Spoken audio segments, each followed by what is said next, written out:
Hello guys, welcome to our integral classes, जिसमें हम class 9 chapter the story of village Palampur पढ़ रहे थे।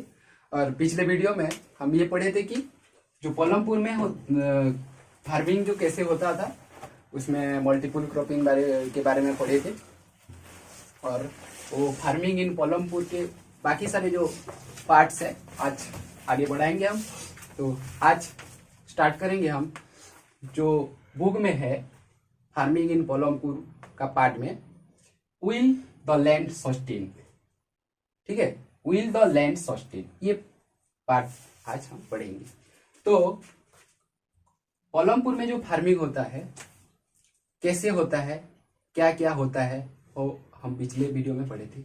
आज पढ़ेंगे जो पलमपुर में फार्मिंग होता है तो उससे क्या इफेक्ट पड़ता है लैंड में। ठीक है, तो विल द लैंड सस्टेन, इसका मतलब है कि लैंड जो होता है ये सस्टेन करता है कि नहीं, उसका जो क्वालिटी है, लैंड का क्वालिटी है, वो ठीक से रहता है कि कम जाता है।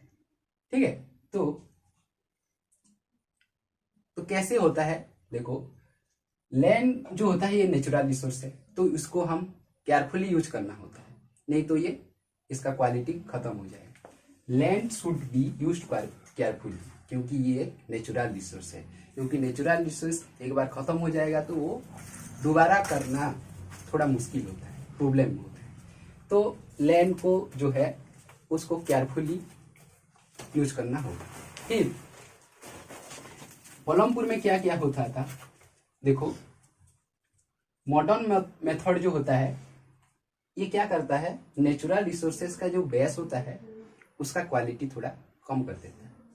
ठीक है, तो ज्यादातर पलमपुर में क्या हुआ, जब ग्रीन रेवोल्यूशन हुआ 1960 में, तो मॉडर्न मेथड यूज किया गया।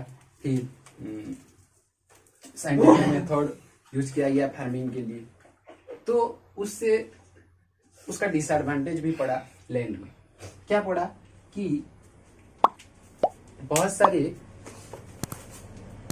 केमिकल फर्टिलाइजर, ठीक है, केमिकल फर्टिलाइजर यूज करने से क्या हुआ, जो सॉइल के फर्टिलिटी है वो कम गया। ठीक है, केमिकल फर्टिलाइजर ज्यादा यूज करने से क्या हुआ, सॉइल फर्टिलिटी पावर जो होता है वो कम गया। और क्या हुआ, उसमें ज्यादा इरिगेशन, ठीक है, जो ट्यूबवेल इरिगेशन करते थे पलमपुर में, उससे क्या हुआ, जो ग्राउंड वाटर लेवल होता है वो भी थोड़ा थोड़ा रिड्यूस होने का संभावना था। फिर और क्या प्रॉब्लम था,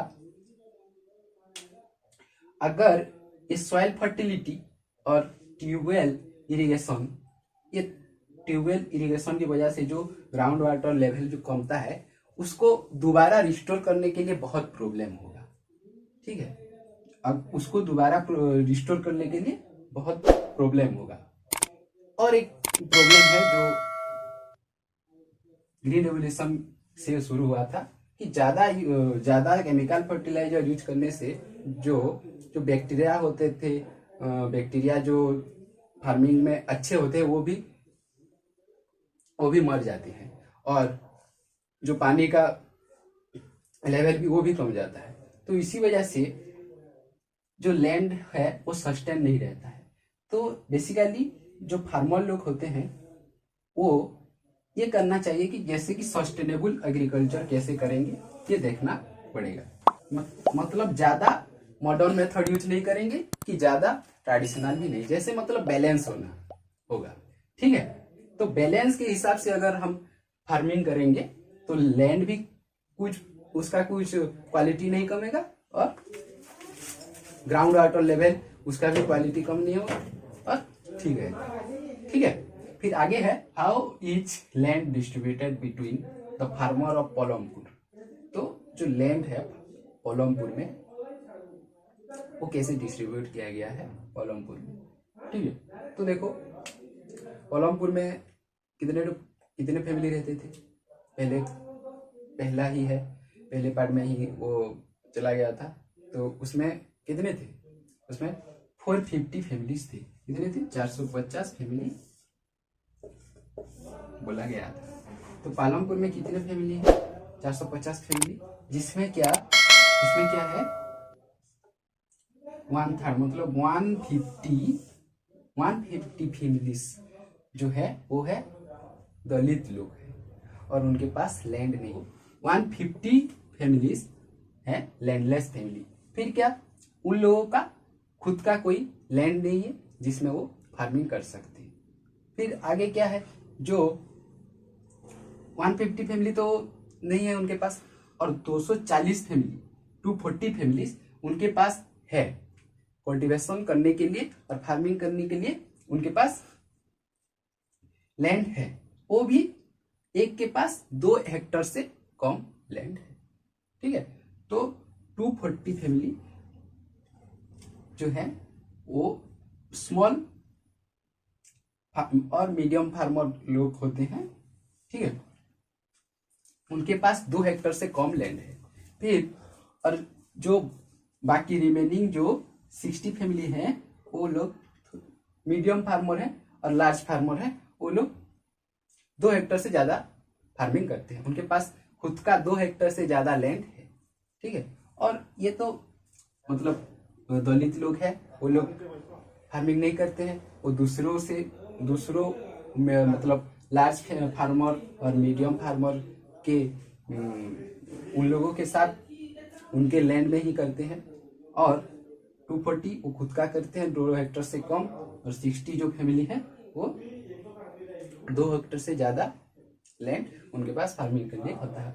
और वेरी फ्यू पीपुल जो उनके पास 10 हेक्टर से ज्यादा है, 10 हेक्टर से ज्यादा लैंड है।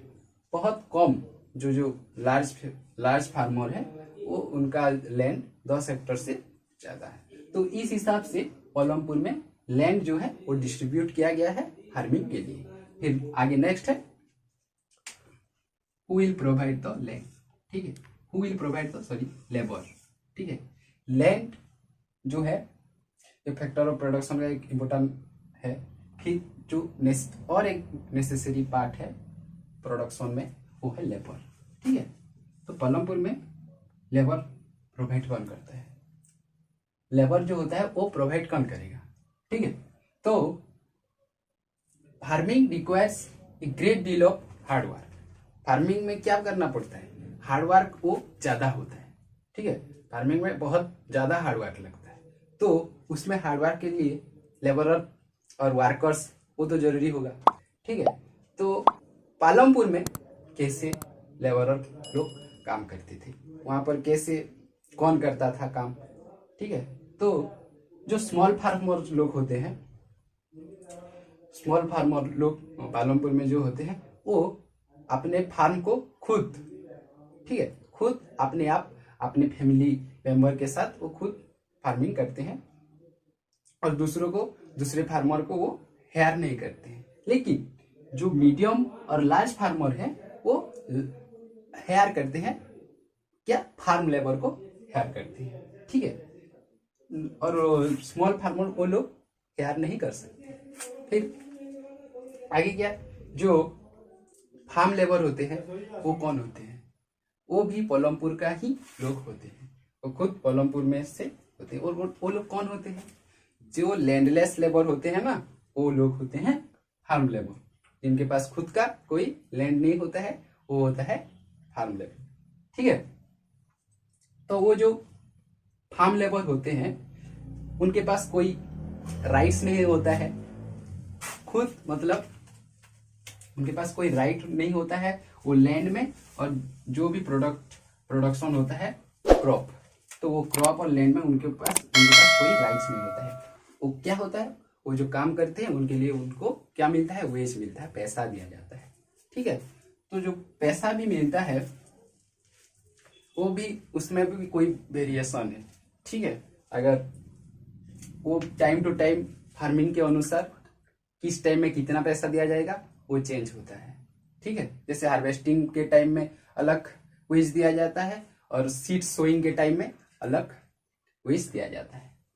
ठीक है, फिर कुछ फार्म लेबर को खाना भी दे दिया जाता है, एक दिन का खाना भी दे दिया जाता है, मील दिया जाता है उन लोगों के लिए, फार्म लेबर को मील भी दिया जाता है।